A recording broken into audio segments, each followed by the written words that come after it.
3 wire of resistance 3 ohm, 6 ohm, 9 ohm parallel connect பண்றாங்களாம். What will be the total resistance of the circuit? ஒரு பக்காவான வந்து electrical சப்ஜெக்ட்ல இருந்து கேட்கிற கொஸ்டின்ஸ். இது வந்து என்ன ரொம்ப ஈஸியானதான். என்னன்னா அவங்க 3 வயர் வந்து ரெசிஸ்டன்ஸ் சொல்றாங்களா? சரி 3 வயர் ரெசிஸ்டன்ஸா ஒரு ரெசிஸ்டன்ஸ் சிம்பிள் இப்படி தான் போடும். அடுத்து 2 அடுத்து வந்து 3 3 என்னன்னா சாரி பேரலல் தானே கனெக்ட் பண்ண சொல்றாங்க. நான் சீரிஸ்ல வந்து போட்டேன். பேரலல்ல வந்து கனெக்ட் பண்ண சொன்னாங்க. பேரலல்ல கனெக்ட் பண்ணும்போது என்னன்னா இது வந்து 1 இது வந்து 2 இது வந்து 3 சரி 3 தான் என்னன்னா பேரலா வந்து கனெக்ட் பண்ணியாச்சு. பேரலல் ஃபர்ஸ்ட் என்ன சொல்றாங்க 3 சொல்றாங்க. அடுத்து 6 ஓம் சொல்றாங்க. அடுத்து 9 ஓம். இப்ப அவங்க கேட்கறது வந்து டோட்டல் ரெசிஸ்டன்ஸ் வந்து கேட்கறாங்க. எப்போதும் ஒரு எலக்ட்ரிக்கல் சர்க்யூட்ல இந்த மாதிரி பேரலலா வந்து இந்த மாதிரி என்ன சொல்றது ரெசிஸ்டன்ஸை கனெக்ட் பண்ணோம்னா அதுக்கான டோட்டல் ரெசிஸ்டன்ஸ் கண்டுபிடிக்கிறது ஆர் ஈக்குவலன் அப்படின்னு சொல்லுவாங்க. Equal to 1/R1. So 1/R1 plus 1/R2 plus 1/R3 சொல்லுவாங்க. R1 என்ன 1/3 பிளஸ் 1/6 பிளஸ் வந்து 1/9.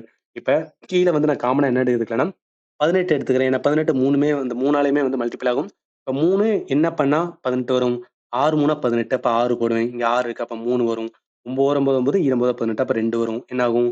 6 இங்க ஒரு 9 9 பிளஸ் வந்து என்ன 2 11. அப்ப 11/18ன்னு வரும். இங்க 1/6 ஈக்குவலன் இருக்குமா நம்மளுக்கு தேவை? வெறும் 6 ஈக்குவலன் தான். அப்ப 6 ஈக்குவலன் வேணும்னா 18/11. அப்ப இந்த கொஸ்டினுக்கு என்னன்னா 18/11 தான் வந்து கரெக்டான ஆன்சர். ஏன் இதை நான் கரெக்டா இந்த மாதிரி சொல்றேன்னா சம்டைம்ஸ் என்ன பண்ணுவாங்கன்னா மாத்தி கூட போட்டுருவாங்க. அந்த 18/11 11/18 அப்படியே எடுத்து கூட என்ன வந்துச்சோ அப்படியே போடும்போது கூட ஆப்ஷனா இருக்கும். அது கிடையாது, நம்ம மாத்தணும். ஏன்னா 1/ல எடுக்கணும்.